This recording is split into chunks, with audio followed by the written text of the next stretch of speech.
For California Indian history specifically, I think it's important for people to know that California has always been a populous place. It's home right now to 109 to 111 tribes, but back then you're talking about tribes everywhere.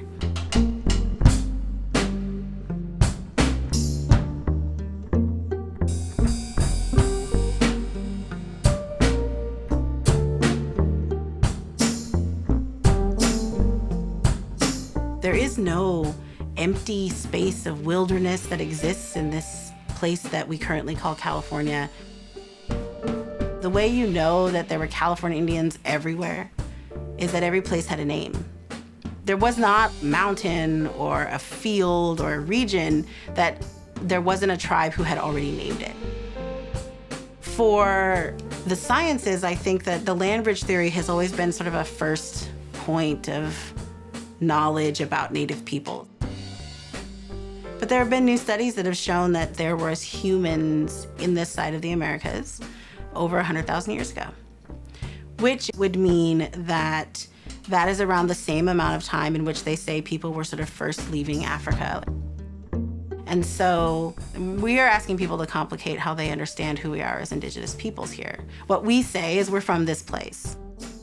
And that's a real and true belief that we have. We are a part of the land, and the land is us, and we didn't migrate from some other place. We've always been there. We've always been a part of our land, and not above it, not below it, but equal to, and we have our role. Our roles come from that engagement and come from seeing what needs to be done to make things the best way that they can be. So all of this is very important for people to understand, because I think sometimes they think California Indian people are here, but they're not really doing much with the space. There's so much evidence of like agriculture. There's evidence of large areas in which they're tending to. There's evidence of ways in which they're shaping what we now think of the natural landscape. And then colonization happens.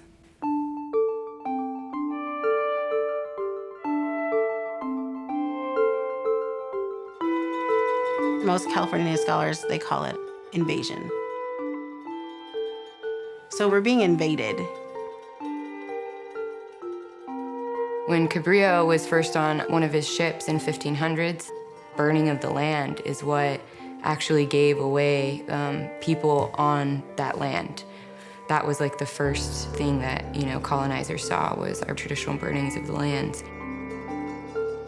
You're talking about 3 waves of destruction. From the start of these waves, there's not really a time period in which California Indians can recover from what's happening to them.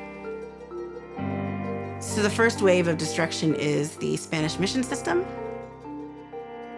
They build the first mission in San Diego. There's 21 missions that they build in total. This is Father Junipero Serra. And they're bringing people into the missions in the hopes that they can create this labor force to be able to establish this extension of Spain. The mission system is effectively an enslavement system of California Indian people. The missionaries bring along with them Spanish soldiers. The soldiers are written about in these records as being perpetrators of sexual violence, not only against women, but also children.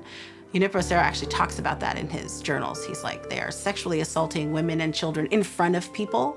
And when people try to stop them, they get shot. I mean, it's a very violent type of situation. The mission system sort of stops around San Francisco. And so up here in Northern California, what they say about us is we were contacted relatively late in the sort of colonization cycle.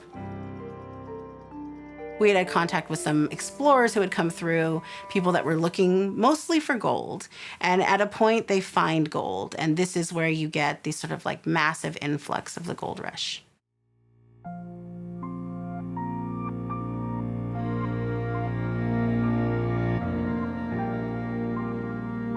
And it just came like overnight, and it came in hard. And life just changed drastically and just immediately in a lot of ways for California people.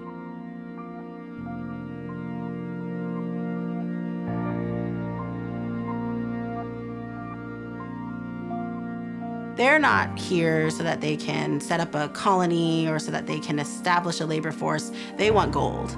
They will kill whoever is in the way. They will take apart whatever needs to be taken apart. They'll do whatever it takes. The thing about the gold rush that people don't think about is that it was actually an environmental destruction as well. And then on top of that, they are setting up a political system and a state system of laws and governance that will legalize the genocide that they want to commit against California Indian people.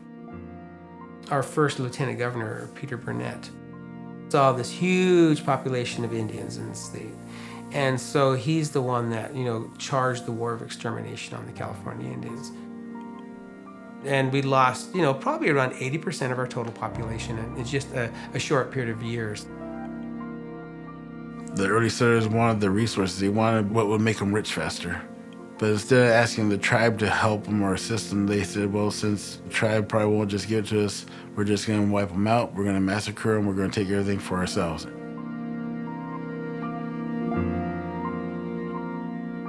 Each region of California is allowed to set their own sort of what are we going to pay for a scalp or a head. But when you look at advertisements, what you see is that they're advertising them at things like $5 a head and 25 cents per scalp.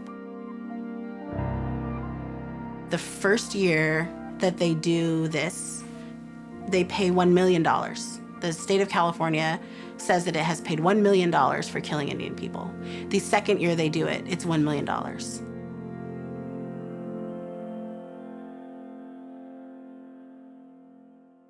In this region, every single tribe in this region would have some kind of stories about the violence that came out of the gold rush. My great-grandfather, his family is from Kadu country. His great-uncle his mom had lived through the gold rush, and he was born sort of like at the tail end of this period of time. And he would always say to my mother, remember, granddaughter, you're here because some miner was a bad shot.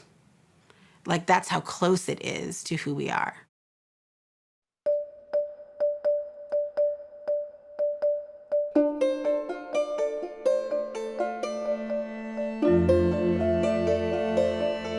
When modern contact, we had to forget about all our relations. We had to forget about all the sciences. We had to forget about all the philosophies. We had to forget about everything that was ingrained from us for thousands of years to a shattered existence.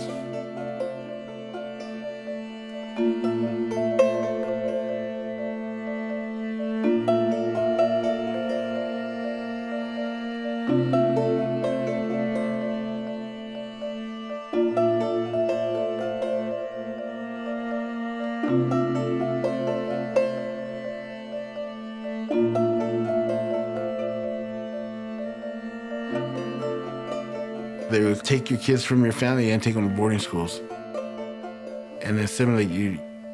You were not to practice your cultures. You're not to practice your traditions. You're supposed to practice, I hate to say it this way, the white man's religion. We're going to Christianize you. You're going to follow our God. I know that I'm a product of forced assimilation. I know I was stripped of some of the smartest information a human being could have. And I know I don't have that now. But I know it's attainable over time. And we're on the right path. There's all these great moments of Native people making sure that they were trying to hold on to things, like fighting back and making plans for the future.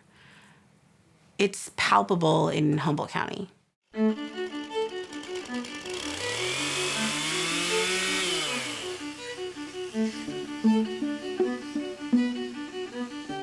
The Native American community, and especially the Wiyats and the surrounding tribes, were put through a lot. It wasn't just the Wiyats, it was Hurok, Hoopa, Creek. We were all put through a lot during the early years. Here we are, we're growing. We're becoming a stronger nations.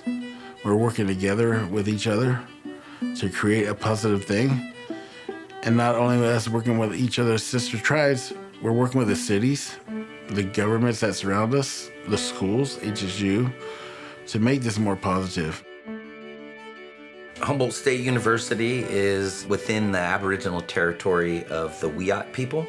And then we have several other large tribes around here, the three largest in California, the Karuk, the Yurok, and the Hoopa. So being that we are in the backyard of 3 of the largest tribes, we can draw off and partner with some of our local tribes to bring that extra educational component to our STEM and natural resource students. Here at the Indian Natural Resource Science and Engineering Program and Diversity in STEM, we go by Intercept Plus. Our services generally provide navigational suggestions to students, assisting them navigate the College of Natural Resources and Sciences. We often are enriching that experience with extracurricular activities coming from an Indigenous perspective. So bringing up our ancestors' practices and techniques of managing landscapes, melding them or braiding them in with the scientific method and innovative technologies. In Native Studies, we're doing a sort of broad spectrum of what it's like to learn from Indigenous peoples and cultures and knowledges so that we can build a better world, build a better way of knowing. It's about how we learn with and from Native people instead of disciplines historically that have focused on the study of Native American people. My paternal grandmother was one of the founders of the Indian Tribal Education Personnel Program, ITEP, back in the late 60s and early 70s. Her and a bunch of other mothers and grandmothers, they were the ones that kind of started a lot of our other community programs, our healthcare programs, our education programs. I always think it's a pretty amazing story because a lot of those women, her included, had attended boarding schools. And for those women to come back from that and still understand that we needed health and we needed education and we needed a strong community. When you talk about the Indian Tribal Educational Personnel Program and United Indian Health Services having these women with moxie, they come from a generation of women who have been having to just hold that strength for such a long time. And part of the work as tribal people is how do we go back and tap into that, because that's always there. We come from a long line of those folks who are moving forward and have had to keep their dignity, keep their pride. And although it hurts, we're still doing that work. That's what I try to tap in for the young people, tribal people in particular, but also for non-Indian students to hear that too. That it's not all historical trauma and then we're gone. No, it's historical trauma and we're still here and we're not going anywhere. We're still learning, we're still enduring.